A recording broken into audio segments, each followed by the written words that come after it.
Welcome back to Infidelity Tales Lab. We're incredibly grateful for your support.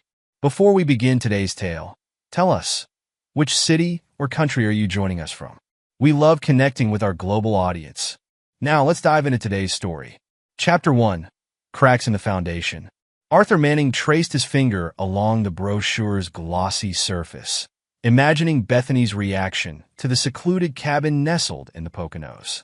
The photographs showcased a rustic yet elegant retreat, complete with a stone fireplace and private hot tub overlooking the mountains.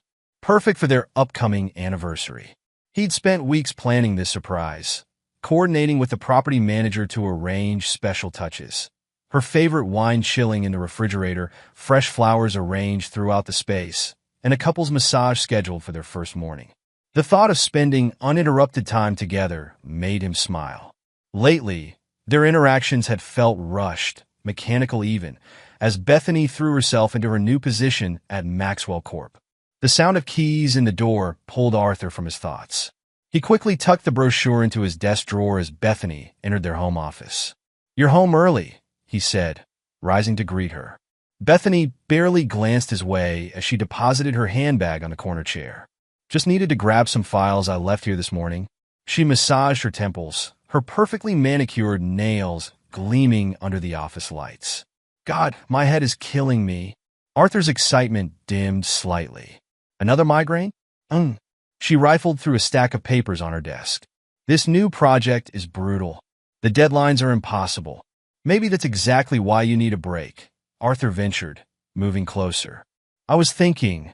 "Not now, Arthur." Bethany's voice carried an edge he'd grown increasingly familiar with over the past year. "I need to focus on work. Some of us don't have the luxury of taking time off whenever we want." The barb stung, but Arthur pushed forward. "I've actually planned something special for us this weekend. A surprise getaway to..." "This weekend?" Bethany's head snapped up, her expression a mix of panic and irritation. "I can't possibly leave now. Not with everything going on at work." "It's our anniversary," Arthur reminded her quietly. "I know what it is." She gathered her papers with sharp movements. "But I have responsibilities, Arthur. Real ones. Not just sketching buildings that may never get built." Arthur watched her slip the papers in her leather portfolio, noting how she avoided his gaze. "We can reschedule," he offered, though the words tasted bitter. "Maybe next month?" "Sure, whatever." Bethany's phone buzzed, and she immediately checked the screen, her lips curving into a slight smile before she caught herself and tucked it away. "I need to get back to the office." "Don't wait up tonight. I have that work event on Saturday to prepare for." "The one you mentioned yesterday?" "I could drive you." "No need." She cut him off quickly. "It'll run late, and the timing is unpredictable." "I'll just grab a cab." Arthur studied his wife's face, noting the slight flush in her cheeks, the way her fingers fidgeted with her wedding ring. A nervous habit she'd developed recently. "At least let me pick you up afterward. We could grab a late dinner." "I said no, Arthur." Bethany's voice sharpened. "Why are you being so clingy lately?" "I can handle myself." The silence that followed felt heavy, charged with unspoken accusations. Bethany sighed, softening her tone slightly. "Look, I appreciate the thought, but I need to focus on my career right now. Not everyone can afford to take a creative sabbatical like you." Before Arthur could respond, she was gone, her heels clicking rapidly down the hallway. The front door opened and closed with finality, leaving Arthur alone with his thoughts and the hidden brochure that promised romance and reconnection. He pulled the glossy paper from his drawer, staring at the idyllic scenes that now seemed to mock him. When had things changed so dramatically between them? A year ago, Bethany had been struggling in her administrative role, her confidence at rock bottom. Arthur had pulled strings, called in favors, even arranged for certain individuals to ensure she got the position at Maxwell Corporation. He'd wanted to see her succeed, to help her find fulfillment. Now, as he looked at their separate desks in their shared office, he couldn't shake the feeling that he'd helped create the very distance growing between them. The following Saturday arrived with a sense of foreboding. Arthur spent the morning pretending to work on his sustainable housing designs while actually watching Bethany prepare for her work event. She'd changed outfits 3 times, finally settling on a black cocktail dress that seemed unusually formal for a corporate function. "You don't want me to drive you?" Arthur asked one final time as she applied another coat of lipstick. For the last time now? Bethany checked her reflection in the hallway mirror, adjusting her hair. Why are you so obsessed with this? Don't you trust me? The question hung in the air, loaded with implications. Before Arthur could respond, her phone chimed with a notification. That's my ride, she said quickly, gathering her clutch. Don't wait up. Arthur watched from the window as Bethany slipped into a waiting cab, noting how she checked her phone again before they pulled away. He tried to focus on his work, but his mind kept wandering to all the small changes he'd noticed over the past months. The new passwords on her devices, the sudden work events, the way she angled her phone away from him when texting. Hours passed, and the sun began to set. Arthur decided to surprise Bethany with lunch the next day, hoping to bridge the growing gap between them. He spent Sunday morning preparing her favorite sandwich and selecting a bottle of wine from their collection. The house felt unnaturally quiet when he returned home early that afternoon. Bethany's car was gone, and his calls went straight to voicemail. He waited, trying to squash the growing unease in his stomach. When she finally burst through the door hours later, her hair slightly disheveled and her makeup smudged, Arthur was sitting in the living room, the untouched lunch spread out before him. Where were you? He asked quietly. Bethany froze, her eyes darting between Arthur and the food. I had errands to run. Why aren't you at work? I came home early to surprise you with lunch. Arthur gestured to the elaborate spread. But you weren't here, and you weren't answering your phone. You're monitoring my whereabouts now? Bethany's voice rose defensively. I don't need your permission to leave the house, Arthur. That's not what this is about, and you know it. Arthur stood slowly. You've been different lately. Distant. Secretive. Oh, here we go. Bethany threw her hands up. Because I'm finally focusing on my career instead of playing housewife. Something must be wrong. Not everyone can afford to take months off work to find themselves like you. The phone rang, cutting through their argument. Bethany glanced at the caller ID and answered, putting it on speaker out of habit. You're calling at the wrong time, Mom, she snapped. I don't care what you're doing. Dolores's sharp voice filled the room. You need to rein in your husband. He's still jobless, isn't he? When are you going to wake up and realize he's going nowhere? Arthur's face darkened. I can't hear you, Dolores. Good. Dolores retorted. Someone needs to tell you the truth. You're dragging my daughter down with your artistic pretensions and lazy lifestyle. Mom, please. Bethany started, but her protest lacked conviction. No, let her continue, Arthur said coldly. Clearly, you both have opinions about me you've been dying to share. You're useless and pitiful, just like your family. Bethany suddenly exploded, her carefully maintained facade cracking. At least Dominic has ambition. At least he knows what he wants and goes after it. The room fell silent. Arthur stared at his wife, the name Dominic hanging between them like a death knell. Who's Dominic? He asked quietly, though he already knew the answer in his heart. Bethany's face drained of color as she realized her slip. Dolores's voice came through the speaker, dripping with venom. Someone who appreciates her worth, unlike you and your worthless family. We haven't forgotten how your father cheated my brother out of his inheritance. So that's what this is about. Arthur's voice was dangerously calm. You're punishing me for ancient family history by encouraging our daughter to have an affair? Don't you dare blame this on my mother, Bethany hissed. You checked out of this marriage the moment you decided your precious architectural dreams were more important than providing for your wife. Providing? Arthur laughed bitterly. Who do you think got you that job at Maxwell Corp? Who called in favors, pulled strings, arranged meetings with the right people? I earned that position on my own merit. Keep telling yourself that. Arthur moved toward the door, his mind already formulating a plan. You and your mother deserve each other, Bethany. And this Dominic? I hope he's worth it. He left them standing there, Dolores still spewing vitriol through the phone, Bethany's mask of indignation finally cracking to reveal a flicker of fear. He had work to do, and he knew exactly where to start. The next morning, Arthur sat across from Maria Rodriguez in her sparse office, studying the sharp-featured woman who came highly recommended for discreet investigations. I need proof, he said simply, sliding an envelope across her desk. Everything you can find about my wife's relationship with a man named Dominic at Maxwell Corporation. Maria opened the envelope, counting the bills inside before fixing Arthur with a penetrating stare. You're sure you want to know? Some truths can't be unknown once they're revealed. I'm sure. Arthur met her gaze steadily. I need to know everything, where they meet, how long it's been going on, and most importantly, what they're planning. Maria nodded, making notes in a small notebook. What about the mother? Dolores, you said? Wanted to look into her too. Arthur considered this, remembering the years of subtle undermining, the snide comments, the way she'd poisoned Bethany against him. Yes, especially any connection to my family's past. She mentioned something about an inheritance dispute. It'll cost extra. Money isn't an issue.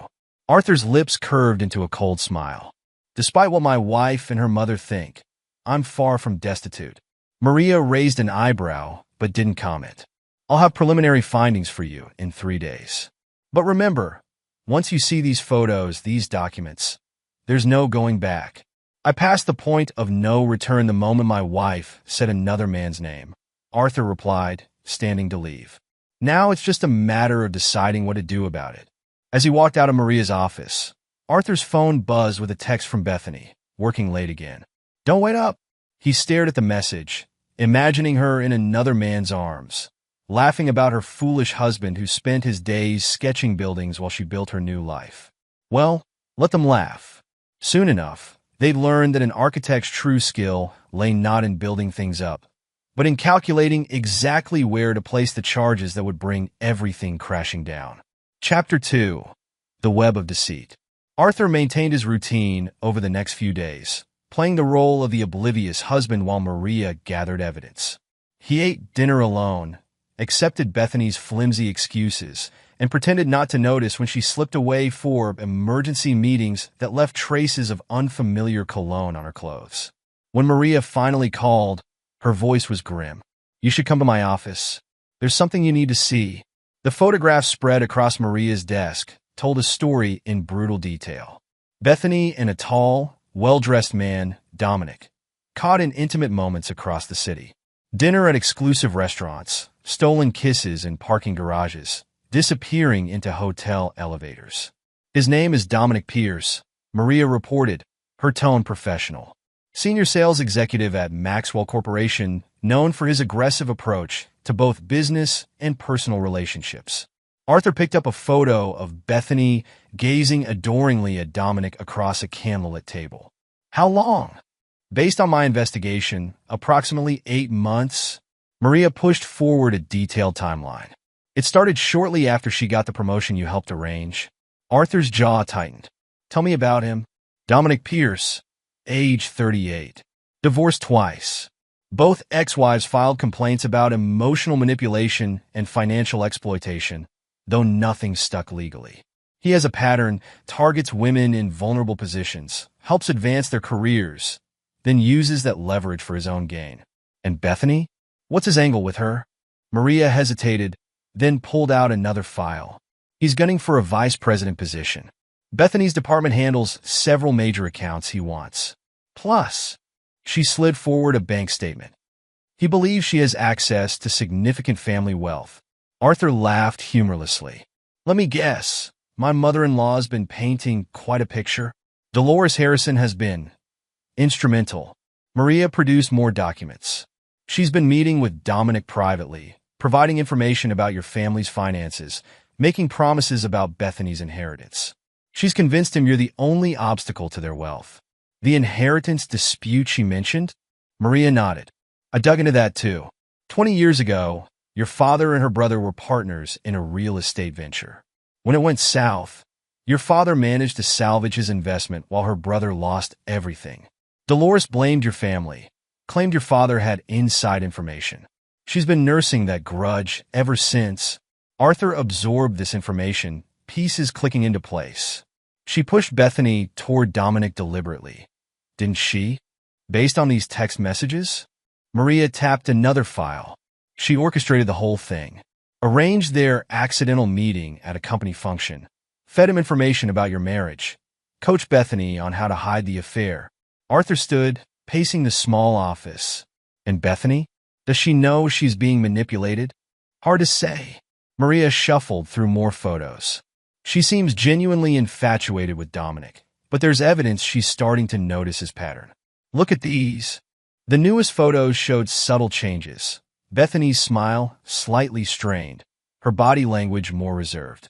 One image captured her expression as Dominic chatted with a young intern, a flash of uncertainty crossing her face. He's already laying groundwork with other potential targets, Maria confirmed. Classic pattern. Once he gets what he wants from Bethany, he'll move on. Arthur stared out Maria's office window, watching people hurry past on the street below. They think I'm weak, he said quietly. A dreamer who can't provide for his wife. They have no idea what I'm capable of. Maria studied him thoughtfully. What exactly are you capable of, Mr. Manning? Arthur turned, his expression cold. I'm an architect, Ms. Rodriguez. I understand structure, how to build things up, and more importantly, how to bring them down. Every building has weak points. So does every person. And your wife? What about her weak points? Bethany's greatest weakness is her pride. Arthur gathered the photos and documents. She'd rather die than admit she's being used. Her mother's the same way. They're so convinced of their own superiority, they can't see they're just pawns in someone else's game. And Dominic? Ambition. Arthur smiled grimly. He's so focused on climbing higher, he doesn't see the rungs rotting beneath him. Tell me, how much would it cost to get complete surveillance on all three of them? Every move, every meeting, every phone call. Maria named a figure that would have made most men flinch. Arthur didn't blink, simply nodded. Do it. I want to know everything. Their routines, their weaknesses, their secrets. But most importantly, he leaned forward. I want to know their plans, because whatever game they're playing, I intend to reset the board.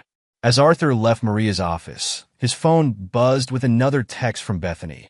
Mom wants us to come to dinner this weekend. Says we need to talk about our future. Arthur smiled, imagining the scene that would unfold. Tell them I'll be there. He texted back. We definitely need to talk about our future. He tucked the photos and documents into his briefcase, his mind already formulating the next phase of his plan. The pieces were in place. Now it was time to begin the game. Chapter 3. The First Strike. The Maxwell Corporation building loomed before Arthur as he sat in his car, watching employees filter through the glass doors. He checked his watch, 9:15 a.m. Right on schedule, he spotted Bethany striding into the building, her red-soled heels clicking against the pavement, completely unaware of the storm about to break. His phone buzzed. A text from his old friend James Peterson, now VP of Human Resources at Maxwell Corporation. Everything's in place. Meeting scheduled for 10 a.m. Arthur allowed himself a small smile as he recalled their conversation from 2 days ago. The evidence had been damning. Documented proof of Bethany using company time for her affair, inappropriate use of company resources, and most crucially, emails revealing her sharing sensitive client information with Dominic to help him poach accounts. The security footage from the building's lobby showed Bethany stepping into the elevator, checking her makeup in its mirrored walls. In her suit and perfectly styled hair, she looked every inch the successful executive assistant she'd dreamed of becoming. Arthur wondered if she ever thought about who had helped her achieve that dream. At precisely 10:07 a.m., his phone buzzed again. This time it was Maria. Target is being escorted to HR. Second target spotted entering the building through parking garage. Arthur's jaw tightened. So, Dominic had arrived. Perfect. Through Maria's surveillance feed, Arthur watched the scene unfold in the HR conference room. Bethany sat rigid in her chair as James slid documents across the table, her face draining of color as she realized what they contained. These are serious violations of company policy, Mrs. Manning. James's voice came through clearly on the audio feed. The sharing of confidential client information alone is grounds for immediate termination. There must be some mistake, Bethany protested, her voice trembling. I would never. We have documented evidence of multiple policy violations. James cut her off smoothly. I'm afraid the company's position is quite clear on this matter. Security will escort you to your desk to collect your personal belongings. Arthur watched as his wife's carefully constructed world crumbled around her. She didn't cry. Bethany never cried in public, but he could see her hands shaking as she gathered her things, could see the desperate glances she cast toward Dominic's office as security let her out. But Dominic never appeared. According to Maria's surveillance, he remained locked in his office, blinds drawn, ignoring Bethany's increasingly frantic texts. Arthur waited in his car until he saw Bethany emerge from the building, clutching a box of personal items. Her makeup was smeared now, her perfect composure shattered. She fumbled with her phone, probably calling her mother or Dominic. Arthur knew neither would answer. He'd made sure of that. That evening, Arthur sat in his home office, pretending to work on his latest architectural designs when Bethany burst through the door. Her eyes were red-rimmed, her carefully styled hair in disarray. "How could you do this to me?" she screamed, throwing her purse across the room. "I lost my job. You know I needed that job." Arthur looked up calmly from his drafting table. "You're right, you did need that job," he said coldly. "But you forgot who helped you get it in the first place." Bethany froze, realization dawning in her eyes. "What did you do?" "Me?" Arthur's voice was soft, dangerous. "I simply made sure the right people saw the evidence of your indiscretions. The security footage, the emails, the misuse of company resources. You did the rest yourself. Evidence? You were spying on me? Did you really think I didn't know about Dominic?" Arthur stood slowly. "About the work events that left you smelling of his cologne? About your mother's little matchmaking scheme?" "He'll help me," Bethany declared, but uncertainty crept into her voice. "Dominic will. Dominic hasn't answered your calls, has he?" Arthur interrupted. "He's probably too busy damage control, try to save his own position. Men like him don't stick around when things get difficult, Bethany. They move on to easier targets." The truth of his words hit her like a physical blow. She sank into a chair, her dress crumpling. "My mother was right about you," she spat, but the words lacked conviction. "You're just like your father, vindictive, cruel." "No, Bethany," Arthur cut her off. "I'm much worse than my father. He only took your uncle's money. I'm going to take everything." As if on cue, Bethany's phone rang. Dolores, finally returning her calls. Arthur watched as his wife answered, putting it on speaker out of habit. "What have you done?" Dolores screeched without preamble. "Do you know what this will do to our reputation? To our standing in the community?" "Mother, please," Bethany begged. "I need your help. Dominic isn't answering my calls, and—" "Dominic?" Dolores laughed bitterly. "He called me an hour ago to regretfully cancel all our dinner plans. Said he needs to distance himself from the situation. You've ruined everything." Arthur cleared his throat, making both women jump. "Hello, Dolores. How's that investment fund of yours doing? The one you and Bethany put most of your savings into?" There was a sudden, terrible silence on the other end of the line. "What did you do?" Dolores whispered. "Let's just say I had a very interesting conversation with your fund manager about some irregularities in the prospectus. The SEC is quite interested in his explanation. You haven't seen The Last of Us?" Dolores's voice rose to a shriek. "You think you've won, but we'll make your life a living hell." Arthur smiled, though there was no warmth in it. "No, Dolores, I'm going to make your lives a living hell. This is just the beginning." He ended the call, leaving Bethany staring at him as if seeing him for the first time. Gone was the dreamy architect she'd dismissed as weak. In his place stood a man she didn't recognize, cold, calculating, and utterly in control. "Why?" she whispered. "Why go to all this trouble?" Arthur gathered his drawings. The real ones, not the decoys he'd left lying around. The sustainable housing project that would revolutionize urban development, that would make him millions. The project he'd kept secret while they all underestimated him. "Because you and your mother needed to learn something, Bethany," he said as he packed his briefcase. "You never really knew me at all." As Arthur left the house that night, his phone buzzed one final time. A message from Maria. "Next phase ready when you are." But that would be tomorrow's battle. For now, Arthur Manning drove through the darkening city, satisfied with the day's victories. The foundation had been laid, the first walls toppled. Soon, very soon, they would all understand exactly what he was capable of building and destroying. Chapter 4. Turning the Tables. Arthur sat in his study, reviewing the latest batch of surveillance photos from Maria. The images showed Dominic at various corporate functions, his practice charm on display as he worked the room. But it was the subtle details that interested Arthur most. The way Dominic's attention lingered too long on certain female executives, the calculated manner in which he positioned himself near positions of power. "Your friend's been busy," Maria commented, pointing to a particular photo. 3 different women at the same charity gala, all in positions to help his career, of course. Arthur nodded, spreading the photos across his desk. And Bethany? Still trying to reach him. 57 calls in the past week, all unanswered. Maria pulled out her notebook. She's getting desperate. Started showing up at his office, making scenes in the lobby. Security's been called twice. Perfect. Arthur selected several photos, arranging them carefully. Time to turn up the heat. Over the next few days, anonymous emails began circulating through Maxwell Corp's executive offices. Nothing directly accusatory, just carefully worded concerns about Dominic's rapid rise, questions about his relationships with various female employees, subtle hints about his pattern of behavior. "Did you know about Jessica from accounting?" one email asked. "Or Sarah from marketing?" Asked them about their mentoring sessions with Mr. Pierce. Arthur watched through Maria's surveillance as the whispers spread, as suspicious glances followed Dominic through the hallways. The sales executive's confident stride developed a hint of tension, his trademark smile growing strained. Bethany's desperate attempts at reconciliation became more frequent. She appeared at their house at odd hours, alternating between tears and rage. "Please, Arthur," she begged one evening, mascara streaking her cheeks. "You have to help me. I made a mistake. I see that now." Arthur regarded her from behind his desk, his expression neutral. "A mistake? Is that what you call it?" "I was confused, unhappy.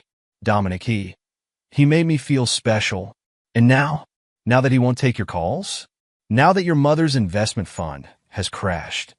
Arthur's voice remained calm, even as he pressed the record button on his phone. "Tell me more about how Dominic made you feel special." Bethany didn't notice the recording light, too caught up in her own distress. "He said he loved me, that we'd be together.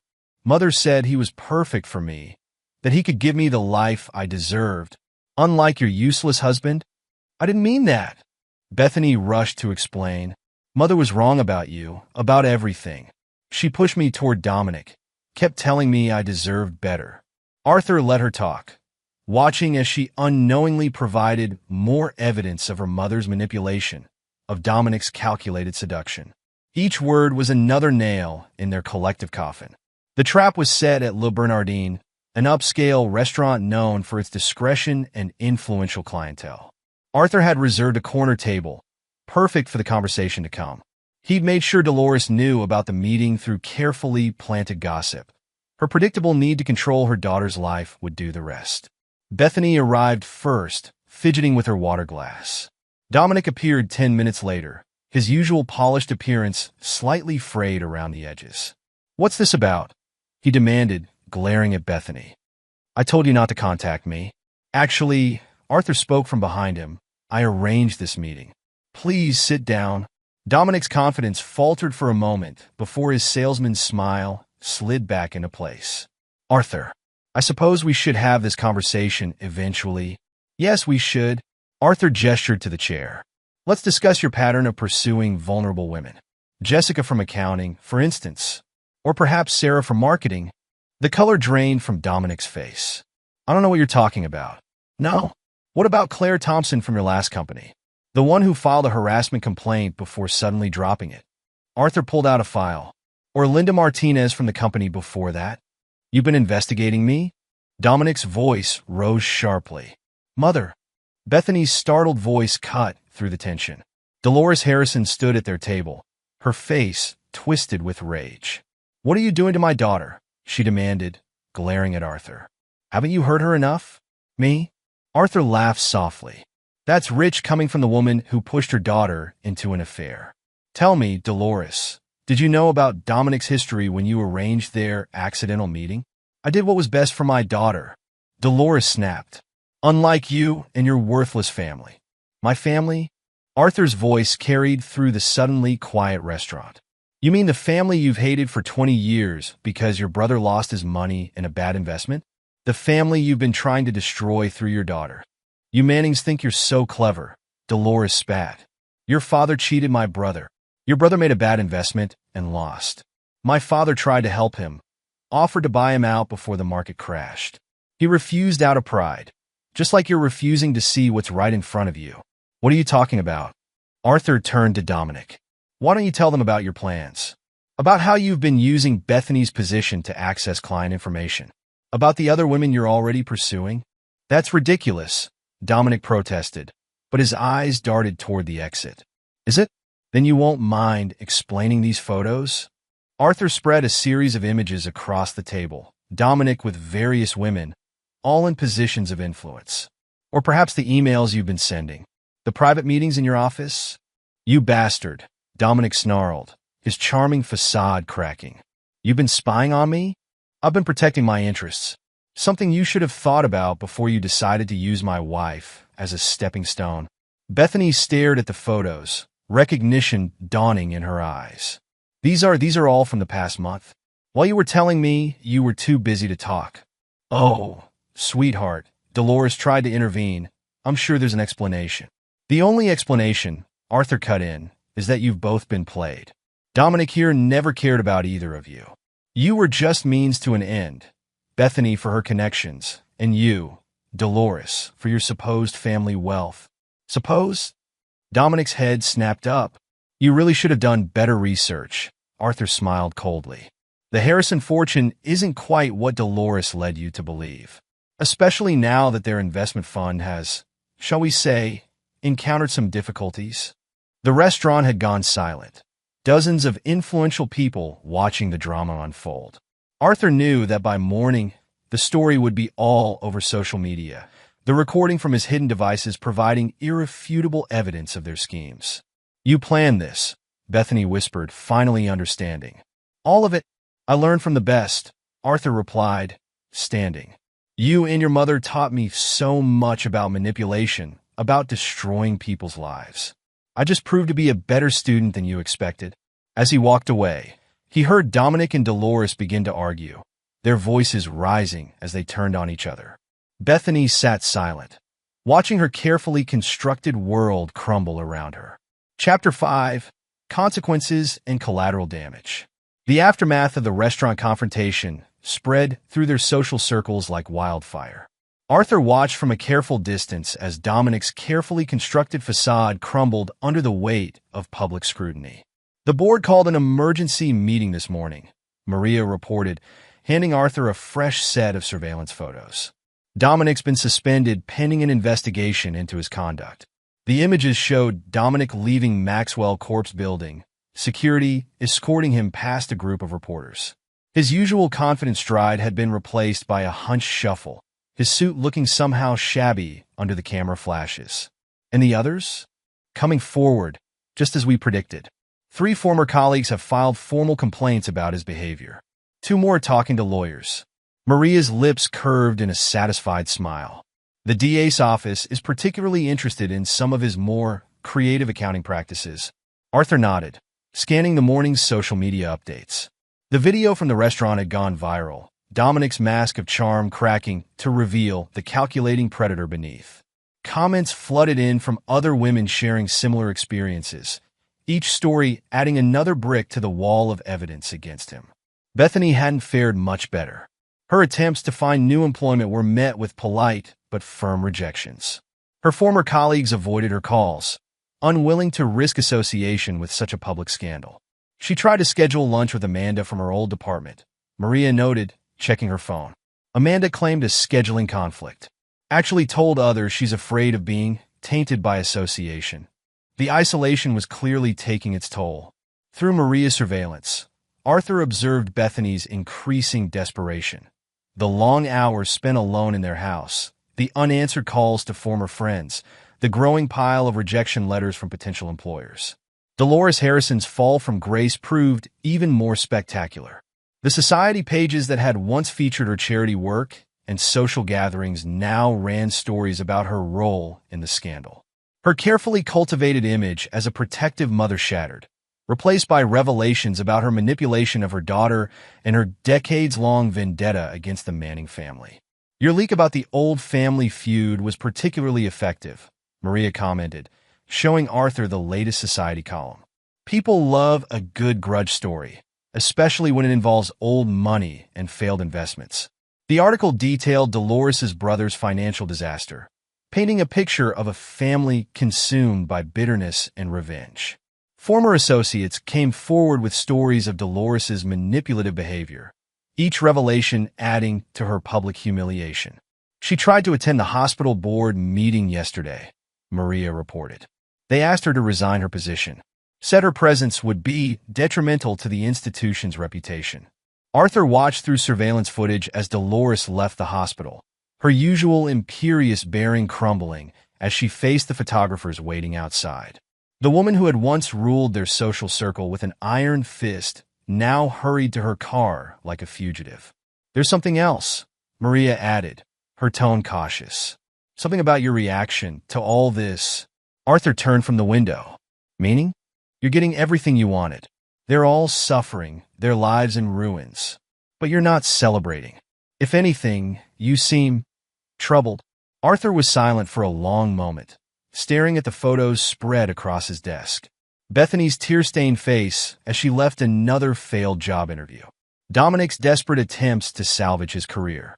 Dolores's isolation from the society she'd once dominated. "Did you know Bethany used to volunteer at animal shelters?" he said finally. Before her mother convinced her it wasn't appropriate for someone of her station.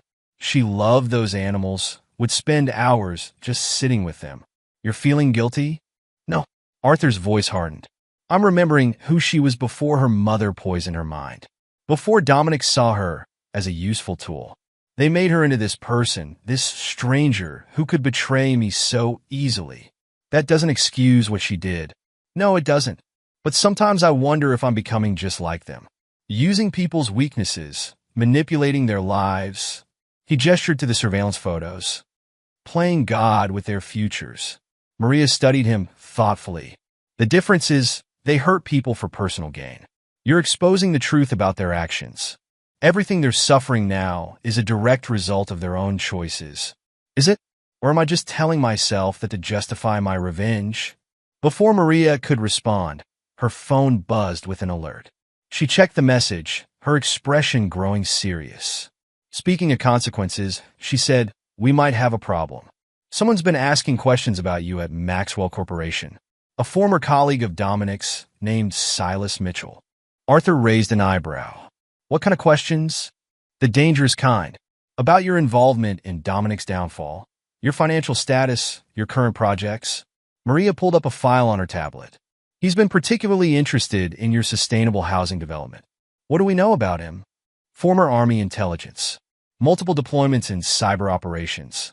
Now works as a security consultant for various corporations." Maria's mouth tightened. "He's good at digging up secrets, Arthur. And he's very loyal to Dominic." Arthur absorbed this information, his moral questioning forgotten in the face of a new threat. "Keep watching him. I want to know everything. His movements, his contacts, his weaknesses." "Already on it." Maria gathered her files. "But Arthur, be careful. This isn't like dealing with Dominic or your in-laws. Silas Mitchell is a different kind of opponent." As Maria left, Arthur turned back to the window, watching the city below. The first phase of his revenge had succeeded beyond his expectations. But at what cost? And now, with this new player entering the game, how much further would he have to go? His phone buzzed with a text from Bethany. "Please, we need to talk. Things are getting worse. Mother's not handling this well." Arthur stared at the message, remembering the young woman who had once spent her weekends helping abandoned animals. Then he remembered her cruel words, her betrayal, her mother's vindictive plotting. "I'm sorry," he typed back, "but you made your choices. Now you have to live with them." He turned off his phone, returning to his work. The next phase of his plan required careful attention, especially with this new threat emerging. Silas Mitchell might be a formidable opponent, but Arthur had learned from the best. His own enemies had taught him how to destroy a person's life. And he was about to prove himself an excellent student once again. Chapter 6. The Counterattack. The first sign of Silas Mitchell's investigation came through Maria's surveillance network. Subtle inquiries about Arthur's past projects, careful probing of his financial records, discreet conversations with former colleagues. He's methodical, Maria reported, spreading surveillance photos across Arthur's desk. Military precision in his approach. He's building a complete profile of your life, your work, your connections. The photos showed a lean, sharp-featured man moving through the city with purposeful efficiency. In one image, he sat with a former client of Arthur's. In another, he studied blueprints of Arthur's previous projects. What's his angle? Arthur asked, examining the photos. He's focusing on your sustainable housing project, making calls to environmental groups, speaking with urban development critics. Maria pulled up a series of emails on her tablet. Look at these. Anonymous tips questioning the project's environmental impact, suggesting possible code violations. Arthur scanned the emails, noting the careful wording, the subtle implications of wrongdoing. He's trying to undermine the project's credibility. And succeeding. 3 potential investors have already pulled out. The Environmental Review Board is asking for additional studies. Maria's expression was grim. He knows what he's doing, Arthur. This is an amateur hour like Dominic's schemes. As if to emphasize her point, Arthur's phone buzzed with a news alert. A local environmental blog had published an exposé questioning the sustainability claims of his housing project. The article was filled with carefully worded allegations and anonymous sources. He's good, Arthur admitted, reading the article. Very good. That's not all. Maria pulled out more surveillance photos. He's been meeting with some interesting people. Look who had dinner at Morton's last night. The image showed Silas seated at a corner table with a group of rough-looking men. Local muscle, Maria explained. The kind you hire when you want to send a message. Arthur studied the photo, his expression hardening. He's escalating? We should consider additional security measures. These guys aren't just for show. They have records. Assault, vandalism, intimidation. As if on cue, Arthur's phone rang with a call from his project manager. Someone broke into the construction site last night. The man reported, his voice shaken. Graffiti all over the model homes. Messages about environmental fraud, corporate greed. They trashed the security office too. Arthur listened to the details, his mind already working through the implications. Send me photos of the damage. And double the security personnel. After ending the call, he turned to Maria. We need to know everything about Silas Mitchell. His past, his connections to Dominic, his vulnerabilities. Maria nodded, already typing on her laptop. I'll start with his military record. There might be something useful there. Over the next few days, the pressure intensified. Arthur arrived at his office one morning to find his windows shattered, papers scattered across the floor. A crude message was spray-painted across his drafting table. Frauds get what they deserve. They're trying to scare you, Maria observed, documenting the damage. Make you lose focus, make mistakes. Arthur surveyed the destruction with cold detachment.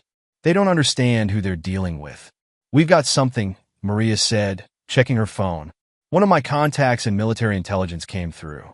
Silas and Dominic go way back. They served together. There's more, but... She glanced at the cleaning crew. Not here. They met later at a quiet coffee shop, far from their usual haunts. Maria passed him a thick file. Silas Mitchell wasn't just Dominic's military buddy, she explained. They were involved in some questionable operations overseas. Intelligence gathering that crossed several lines. Dominic helped cover it up when things went wrong. Arthur flipped through the documents. This explains his loyalty. There's more? Maria leaned forward. Remember those thugs he hired? One of them talked to my contact. Silas isn't just trying to stop your project. He wants to destroy you completely. He's convinced you orchestrated everything to ruin Dominic. Which I did. Yes, but he can't prove it. That's why he's getting desperate. Maria pulled out more surveillance photos. He's been meeting with Bethany and Dolores too. Probably hoping they can give him something concrete to use against you. Arthur studied the images. Silas in intense conversation with Dolores at a dive bar. Meeting Bethany in a park. Both women looked desperate, clutching at any chance for revenge. They won't find anything, Arthur said confidently. I was too careful. Maybe, but Silas is escalating. These attacks on your property? They're just the beginning. He's going to keep pushing until something breaks. As if to prove her point, Arthur's phone buzzed with another alert. The local news had picked up the story about his project's environmental concerns. The reporter quoted anonymous sources, claiming the entire development was based on fraudulent data. "Your investors are going to start asking questions," Maria warned. "Let them." Arthur's voice was steel. "I've dealt with worse than Silas Mitchell." But the attacks continued, growing bolder. One morning, Arthur found his car's tires slashed. Another day, a brick sailed through his home office window. Each incident came with a message, a warning about consequences and justice. Maria increased security, installing new cameras, hiring additional guards. But Silas was too smart for direct confrontation. He worked through intermediaries, always maintaining plausible deniability. The pressure began to show in unexpected ways. Contractors started backing out of the project, citing scheduling conflicts. Suppliers delayed deliveries. Even some of Arthur's most loyal employees began looking nervous. "He's isolating you," Maria observed, "turning your professional relationships toxic, just like you did to Bethany." "With one key difference," Arthur countered. "I had truth on my side. Bethany and Dominic actually did the things I exposed. Silas is working with lies. Truth doesn't always matter in the court of public opinion. Look at this."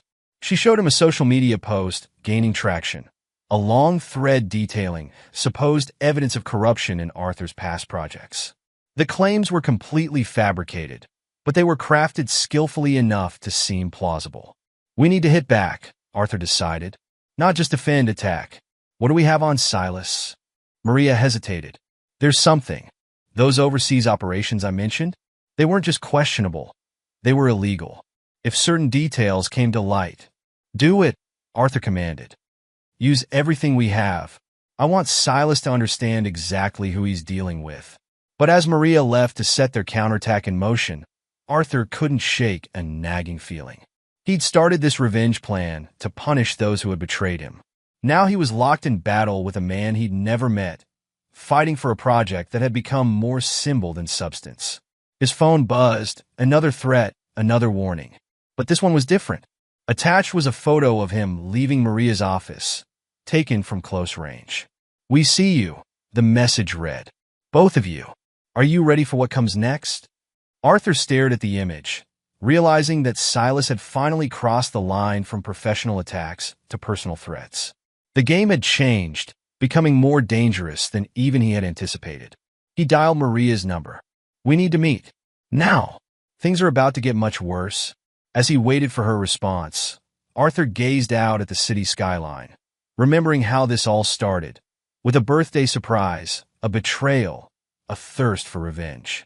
Now he was caught in an escalating war with a man who had nothing left to lose. The next move would decide everything. The question was, how far was he willing to go to win? But that would be another chapter, another battle in this ever-expanding war. For now, Arthur Manning sat in his office, surrounded by the wreckage of Silas's latest attack, and planned his response. The game wasn't over. It was merely entering its most dangerous phase. And Arthur intended to be ready when the final confrontation came. Chapter 7. The Final Gambit. Maria's voice crackled through Arthur's earpiece as he adjusted his tie in the mirror. "Target is approaching the location. 2 minutes out." Arthur checked his reflection one final time, noting how different he looked from the man who had once planned a romantic getaway to the Poconos. That man was gone, replaced by someone harder, colder, shaped by betrayal and revenge.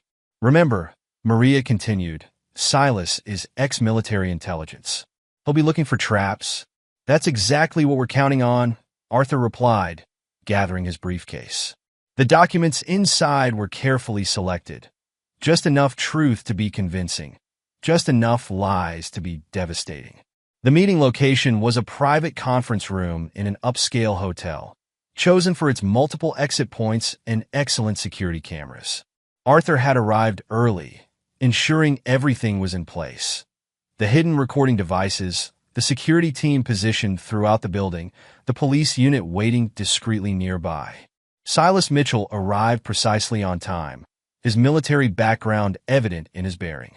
He wore an expensive suit that didn't quite hide the warrior beneath. Mr. Manning, he said, extending his hand. Finally, we meet face to face. Arthur shook the offered hand, noting the calluses that spoke of regular weapons training. Mr. Mitchell, thank you for agreeing to this meeting. You made an interesting proposal.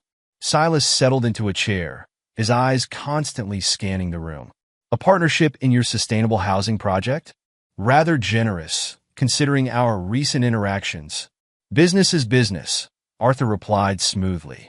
Your campaign against my project has been quite effective. I'd rather have you as an ally than an enemy. Silas's lips curved in a predatory smile. And the fact that I'm Dominic Pierce's oldest friend? That doesn't concern you, should it?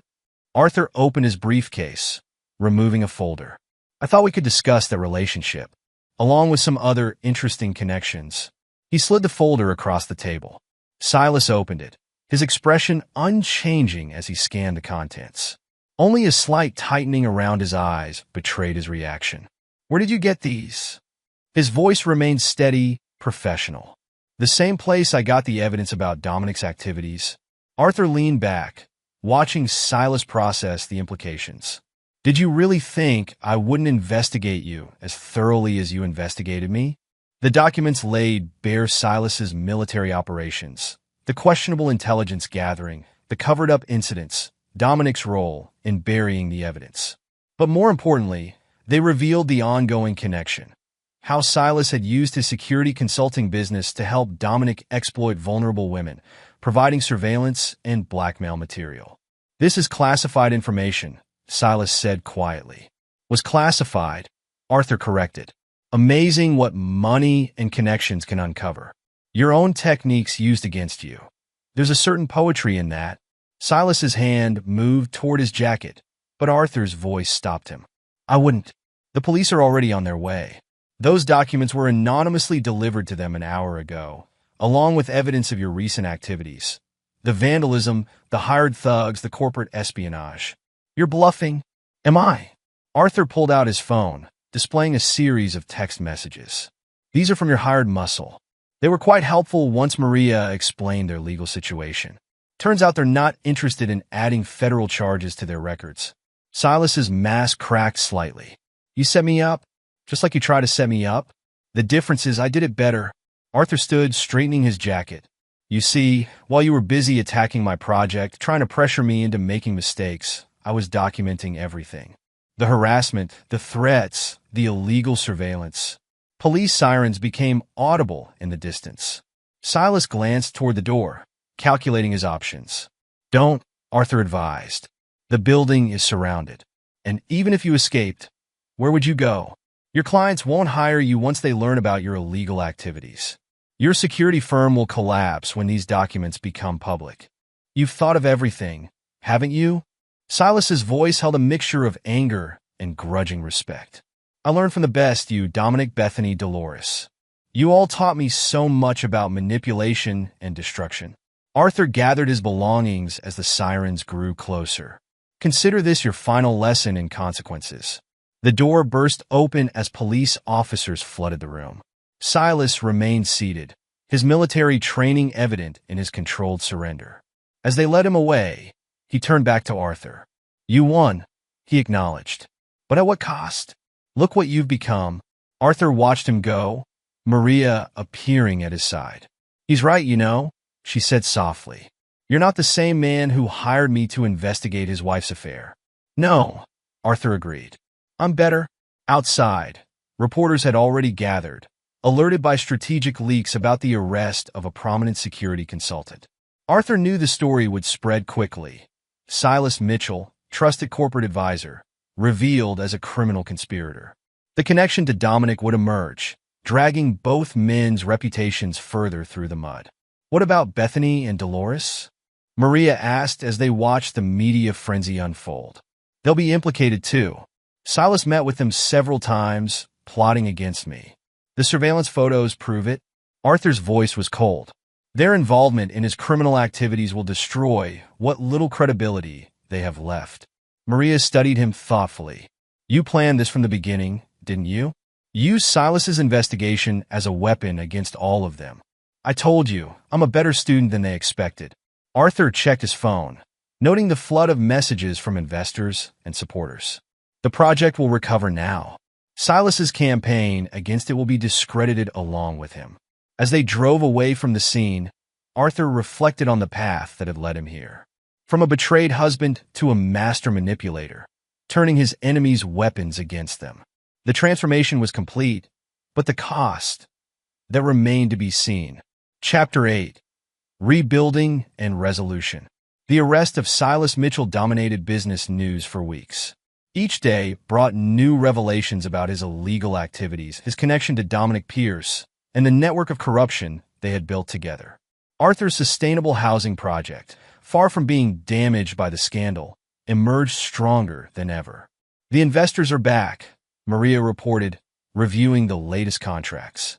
They're calling it a triumph of ethical business over corruption. Your reputation as a visionary architect is secure. Arthur nodded, studying the updated designs for the development. The innovative eco-friendly features that had drawn Silas's attacks were now being hailed as revolutionary. Sustainability magazines wanted interviews, environmental groups offered partnerships, and potential clients flooded his office with requests. But success brought its own kind of emptiness. In quiet moments, Arthur found himself thinking about Bethany, not the woman who had betrayed him, but the one he had first fallen in love with. The one who had volunteered at animal shelters and dreamed of making a difference. "You've been distracted lately," Maria observed during one of their meetings. "Just thinking about cost," Arthur replied. "Not the financial kind. Having regrets?" "No, but I'm questioning what comes next. Revenge consumed me for so long. Now what?" Before Maria could respond, her phone buzzed. "Speaking of what comes next," she said, checking the message. "Sarah Thompson is here to see you." Sarah, one of Bethany's former colleagues at Maxwell Corporation. Arthur remembered her from his investigation into Dominic's activities. She had been one of the few who had seen through his charm. "Send her in." Sarah entered the office, carrying a thick folder. She had the determined look of someone who had wrestled with a difficult decision and finally made up their mind. "Mr. Manning," she began, "I have something you need to see." The folder contained emails, photos, and documents, evidence of Dominic's continued predatory behavior. Even after his public disgrace, he had started again in a new city, targeting vulnerable women with his practiced charm. "He never stops," Sarah explained, her voice tight with controlled anger. "I've been tracking him since he left Maxwell. New name, new look, but the same old tactics." Arthur examined the evidence. "Why bring this to me?" "Because you're the only one who managed to stop him. Actually stop him, not just make him move on to new victims." Sarah met his gaze steadily. "I want to help you finish what you started." The old Arthur might have hesitated, might have questioned whether more revenge was the answer. But he had changed, learned to see opportunities where others saw ethical dilemmas. "Tell me everything you know," he said. Over the next few hours, Sarah laid out Dominic's new operation. He had reinvented himself as a business consultant, using his network of former contacts to gain introductions to wealthy divorcees and vulnerable businesswomen. "Classic predator adaptation," Maria commented, reviewing Sarah's information. "Changed his hunting grounds, but not his methods." "He's careful now," Sarah added. "Learned from his mistakes at Maxwell. But he still has weaknesses, his ego, his need for validation." Arthur found himself appreciating Sarah's analytical mind, the way she had gathered evidence while maintaining her cover as a sympathetic former colleague. "Why did you really track him?" he asked. "There's more to this than professional concern." Sarah was quiet for a moment. "My sister," she finally said. "She was one of his victims at his previous company. The harassment complaint that mysteriously went away. That was her. She couldn't handle the aftermath. Had to move across the country to escape the gossip and shame." Understanding dawned. "You want justice?" "I want him stopped. Permanently." Sarah's voice hardened. "Your exposure at Maxwell hurt him, but he recovered. I want to make sure he can never hurt another woman again."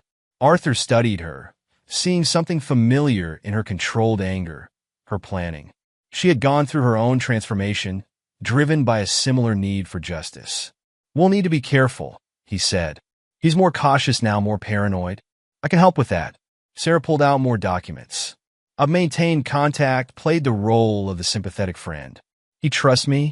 The irony wasn't lost on Arthur. Once again, he was working with a woman to destroy someone who had betrayed trust. But this time felt different.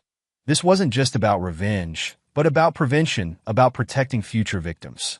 As they worked late into the night, Arthur found himself watching Sarah. Her passionate commitment to justice, her sharp intelligence, her quiet strength. She was nothing like Bethany, yet she awakened something in him he thought had died with his marriage. The ability to connect with someone on a deeper level. "You're staring," she noted without looking up from her work. "Just appreciating a kindred spirit," he replied honestly. Sarah met his gaze, a moment of understanding passing between them. They were both damaged people, transformed by betrayal into something harder, but also more purposeful. "I should go," she said, gathering her things. "It's late. Have dinner with me tomorrow," Arthur found himself saying. Not to discuss Dominic. Just dinner. Sarah paused at the door, studying him. "You're ready for that?" "No," he admitted, "but I'm ready to find out." After she left, Maria emerged from her office. "Well, that was interesting." "Don't start," Arthur warned. "I'm just saying, there's a certain symmetry to it. Both of you turned your pain into purpose." Maria began shutting down her computers. "Maybe that's what comes next." Arthur stood at his office window, watching Sarah cross the parking lot below. For the first time in months, he felt something besides the cold satisfaction of revenge, a warmth, a possibility. "Maybe," he agreed softly. "Maybe that's exactly what comes next." Chapter 9. The New Dawn. The sustainable housing project rose from the ground over the next year, each building a testament to innovation and resilience. Arthur stood at the site regularly, watching his vision take shape, but his focus had shifted. The project was no longer just about proving his success to those who had doubted him. It had become about legacy, about creating something meaningful. The first families move in next month, he told Sarah over dinner at their favorite restaurant. Their relationship had evolved naturally, built on shared understanding and purpose rather than the desperate passion that had marked his marriage to Bethany. "They'll be part of something revolutionary," Sarah replied, her eyes bright with genuine enthusiasm. "Not just sustainable housing, but a real community." Their collaboration on exposing Dominic's new schemes had deepened into something more meaningful. Sarah's analytical mind complemented Arthur's strategic thinking, her compassion balancing his harder edges. News of Bethany occasionally reached them through the gossip networks. She had moved to a small apartment on the outskirts of town, taking a job as a receptionist, a humbling return to where she had started before Arthur helped her career. "She tried to contact you again," Maria reported during one of their regular meetings. "Sent a letter to the office." Arthur glanced at the unopened envelope on his desk. "The same as the others?" "Probably. Apologies, regrets, requests for help." Maria shrugged. "Want me to send the usual response?" "No," Arthur decided after a moment. "No response this time. She needs to accept that chapter is closed." Dolores had fared worse than her daughter. The society pages that had once featured her charity work now ignored her completely. She had become a cautionary tale in their social circles, mentioned in whispers as an example of pride's downfall. Dominic's attempt at reinvention had crumbled under the weight of Sarah's evidence. Their careful exposure of his new schemes, combined with testimony from his recent victims, had led to legal charges this time. He faced years in prison, his charming facade finally shattered beyond repair. "You should be proud," Sarah told Arthur as they walked through the nearly completed housing development. "You've created something lasting here." Arthur squeezed her hand, appreciating how she understood him. Not just the architect or the man who had orchestrated an elaborate revenge, but the person he was becoming. "We've created something," he corrected. "I couldn't have moved forward without you." Their footsteps echoed through the model home, its innovative design incorporating natural light and sustainable materials. This was his real triumph. Not the destruction of his enemies, but the creation of something positive from the ashes of betrayal. Maria joined them later at the site office, bringing updates on their various ongoing projects. She had evolved from private investigator to trusted advisor, helping guide the company's expansion into new areas of sustainable development. "The environmental impact reports are overwhelming positive," she reported. You're changing the way people think about urban housing. Arthur nodded, but his attention was drawn to Sarah, who was explaining the community garden concept to a group of potential residents. She had found her own path to healing by helping others, turning her experience with Dominic into motivation to create positive change. You know, Maria observed, following his gaze, revenge may have started you on this path, but it's not what kept you going. No, Arthur agreed. It's not. The sun was setting behind the development's solar panels as Arthur locked up the site office. He had a dinner reservation with Sarah, a quiet celebration of their own. In his pocket was a small box from the jeweler. Not an engagement ring, not yet, but a promise of possibility. As he drove home to change, Arthur passed the street where he used to live with Bethany. The house had new owners now, the memories of betrayal and revenge fading like old photographs. He felt no urge to slow down or look back. His phone buzzed with a text from Sarah. Don't forget, animal shelter fundraiser this weekend. Still can't believe you agreed to volunteer. Arthur smiled, remembering how Bethany had once loved working with abandoned animals. Life had a way of coming full circle, but this time the motivation was pure.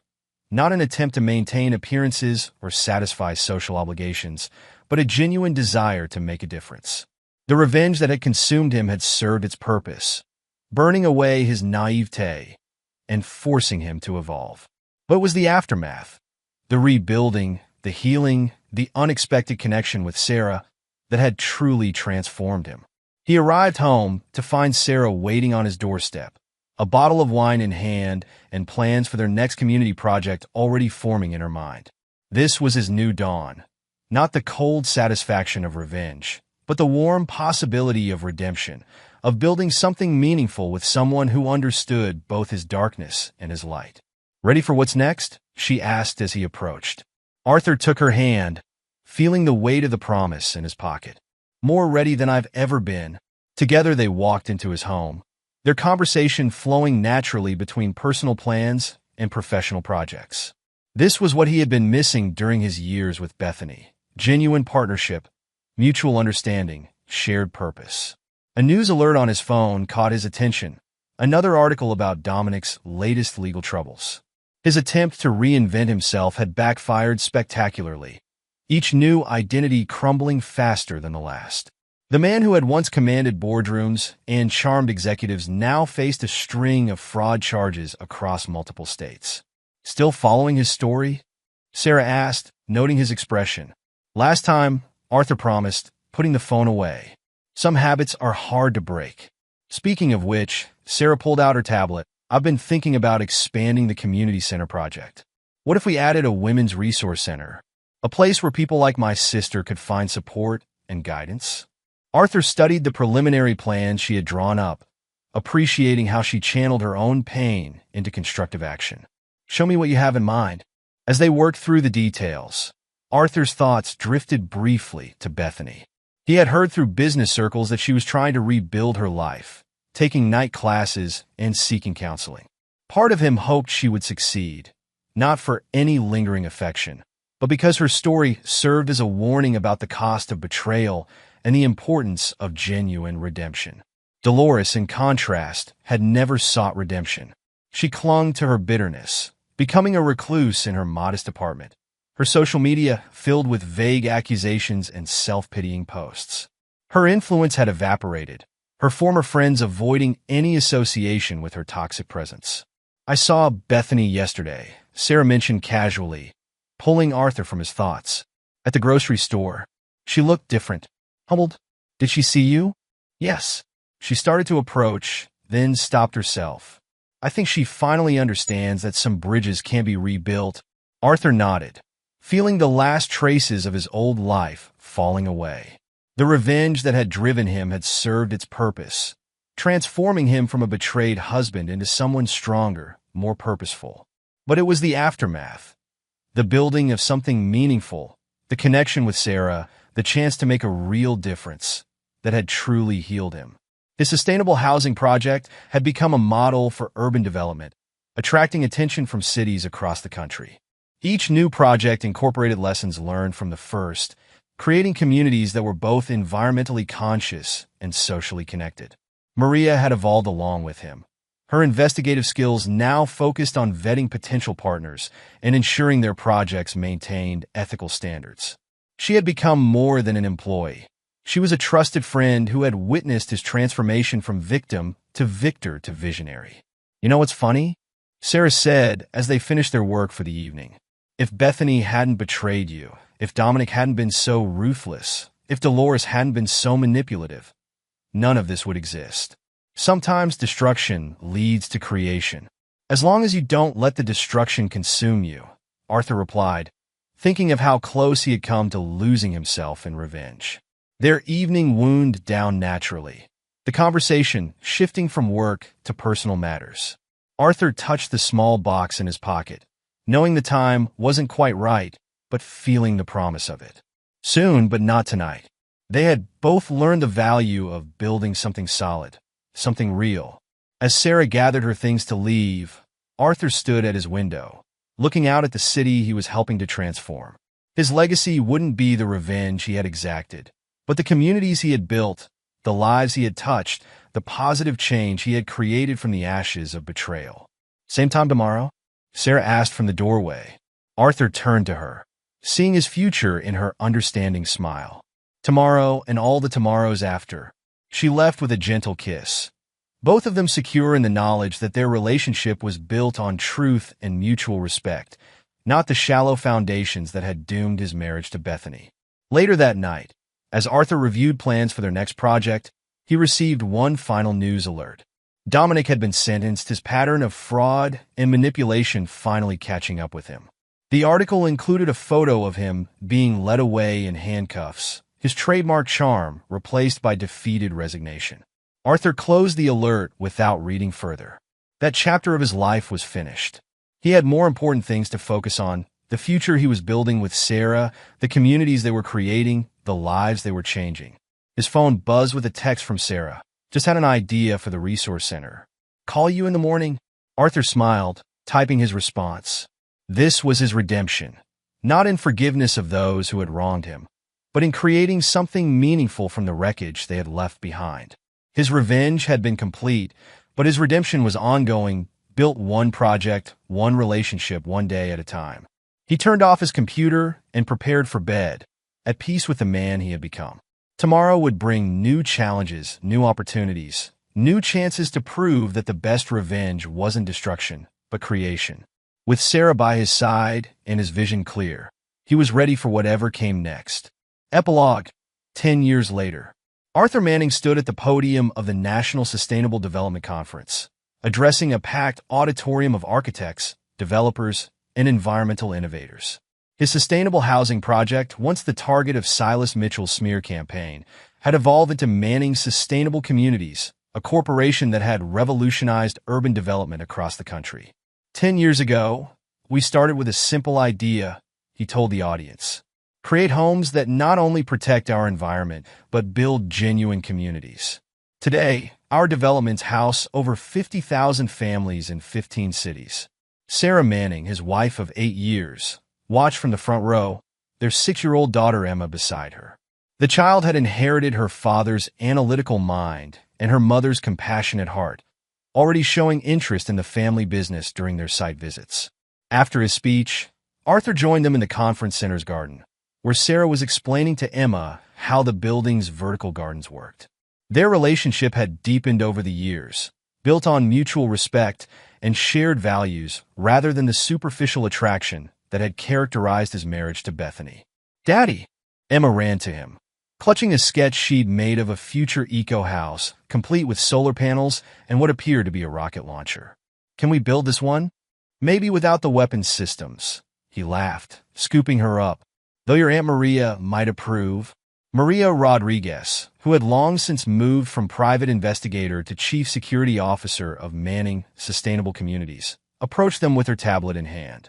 The years had added silver streaks to her dark hair, but her sharp intelligence remained unchanged. "Speaking of approval," she said, "the background checks on the new investment partners came back clean. And the Women's Resource Center in Portland is ready for its grand opening next month." The Resource Center was Sarah's pride and joy, one of 12 such facilities they'd established across the country.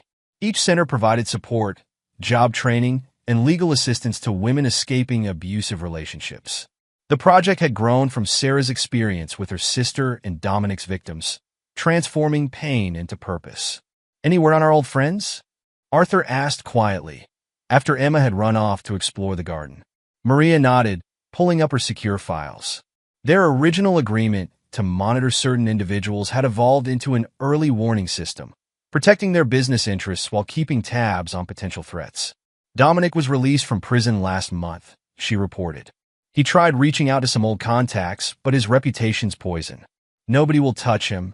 Last seen working as a car salesman in Nevada under his mother's maiden name." Arthur nodded, feeling no satisfaction or anger, just a distant acknowledgement of justice served. "Bethany? Still working at that dental office in Cincinnati. She's gotten her life together, actually. Went back to school, got a degree in social work. Volunteers at a domestic violence shelter." Maria's lips curved slightly. Ironic considering her past, but people can change. "And Dolores? Living in a retirement community in Florida. Still bitter, still posting conspiracy theories about your family on social media, but nobody pays attention anymore. Her monthly allowance from the trust you set up arrives on time, though she doesn't know it comes from you." That had been one of Arthur's more complex decisions, ensuring Dolores had enough to live on while preventing her from causing further harm. The trust was anonymous, managed through layers of corporations, providing basic comfort without enabling her toxic behavior. "And Silas?" Sarah asked, joining them. "Released 3 years ago. Keeps to himself, working as a security consultant for small businesses in Seattle. Seems to have learned his lesson about crossing legal lines." Maria closed her files. "None of them pose any threat to us now." Their conversation was interrupted by Emma's return, excited about the butterfly garden she'd discovered. As Arthur watched his daughter describe her findings, he reflected on how different his life was from the man who had once plotted elaborate revenge. Later that evening, at a private dinner celebrating the conference's success, Sarah raised her glass to address their gathered executives and partners. 10 years ago, manning sustainable communities rose from a crisis that could have destroyed everything, she said. But instead of letting bitterness define us, we chose to build something meaningful. Today, we don't just construct buildings. We create communities, support the vulnerable, and protect our environment. Arthur squeezed her hand, remembering the path that had led them here. The Women's Resource Centers had helped thousands, many of them sharing stories similar to Sarah's sister and Bethany. Some of their most successful community programs had grown from lessons learned during their darkest times. Maria joined them after dinner, bringing updates on their latest projects. She had transformed their security division into an industry leader in corporate ethics and protection, using her investigative skills to prevent the kind of manipulation and abuse they'd once exposed. "Remember when you hired me to track your unfaithful wife?" she mused, sipping her wine. "Who would have thought it would lead to all this?" "Life has a way of surprising us," Sarah replied. "Speaking of surprises, tell them your news." Maria smiled, uncharacteristically shy. "I'm starting my own consulting firm, specializing in helping companies prevent and expose corporate abuse. Manning sustainable communities will be my first client." "About time," Arthur said warmly. "You've earned it." As they discussed Maria's plans, Arthur's phone buzzed with a message from one of their Portland project managers. The Women's Resource Center had received an anonymous donation, a substantial one. The attached note simply read, "For those who need a second chance." He showed the message to Sarah, who nodded understanding. "Should we accept it?" "Yes," Arthur decided. "Some debts can only be repaid by helping others." Their conversation turned to future projects, new communities planned, more resource centers to build, innovative environmental technologies to implement. Emma had fallen asleep in her chair, her sketch of the eco-house still clutched in her hand. "She's going to take over the company one day," Sarah predicted, smoothing their daughter's hair. "And probably improve everything we've built," Arthur agreed. The next morning, driving to their main office, Arthur passed through one of their first developments. The community had matured beautifully, trees grown tall, gardens flourishing, neighbors chatting in shared spaces. Children played in the safe streets while parents worked in the community's co-working spaces. In his office, he found Emma had pinned her eco-house sketch to his bulletin board, right next to the first blueprint he'd drawn for the sustainable housing project. The contrast between them made him smile, his beside her childish creativity, both reaching for the same goal. Sarah joined him for their morning meeting, bringing updates from their various charitable initiatives. The women's resource centers were expanding their programs, offering more services and reaching more people. Their environmental education projects were being adopted by schools nationwide. "We received another letter from Bethany," she mentioned carefully. Arthur nodded, unsurprised. Over the years, Bethany had written occasionally, not seeking reconciliation or help, but sharing stories of her work with abuse survivors. Her last letter had described helping a woman escape a relationship with someone remarkably like Dominic. "She's found her way," he said simply. "We all have," Sarah agreed. "Just not the ways we expected." Their day continued with meetings, site visits, and planning sessions. Manning's sustainable communities had grown beyond Arthur's original vision, becoming a force for positive change in ways he couldn't have imagined during those dark days of revenge and betrayal. That evening, at home, Arthur watched Emma showing Sarah her latest design ideas. His daughter's imagination combined with his wife's practical compassion represented everything good that had emerged from his past pain. Maria called with her nightly security update. All operations normal, all threats minimal. She added that Dominic's car dealership had gone out of business, while Bethany's shelter had received additional funding for expansion. Life continued its cycle of consequences and opportunities. Later, reviewing the day's reports, Arthur found himself remembering the man he'd been, betrayed husband, planner of revenge, architect of destruction. That man had been necessary for a time, but letting him go had been the key to true success. Sarah found him in his study, lost in thought. "Remembering or planning?" she asked, knowing him well enough to read his moods. "Both," he admitted. "Thinking about how revenge brought me to the brink of becoming everything I hated. But you chose a different path," she reminded him. "We both did." Emma's voice called from the hallway, excited about something she'd discovered in her science homework. Arthur and Sarah shared a smile, recognizing the moment for what it was. Not an interruption, but a reminder of what really mattered. As they helped their daughter with her project, Arthur reflected on life's strange trajectories. His greatest triumph hadn't been destroying his enemies, but building something meaningful from the ashes of betrayal. Manning's sustainable communities stood as proof that the best revenge wasn't destruction at all. It was creation, growth, and positive change. The man who had once plotted elaborate schemes of vengeance now dedicated his life to building homes, supporting the vulnerable, and protecting the environment. His daughter would inherit not just a successful company, but a legacy of turning pain into purpose. Sarah caught his eye across their kitchen table, understanding in her smile. They had both been wounded by betrayal, both sought justice in their own ways. But together, they discovered something more powerful than revenge: the ability to create positive change in the world. Emma proudly displayed her completed science project, a model showing how their community's solar systems worked. Arthur hugged his daughter, grateful for all the twists of fate that had led to this moment. Outside, the city lights twinkled across neighborhoods their company had helped build. Somewhere out there, Bethany helped other women rebuild their lives. Dominic faced the consequences of his actions, and Dolores lived with her bitterness. But here, in this home,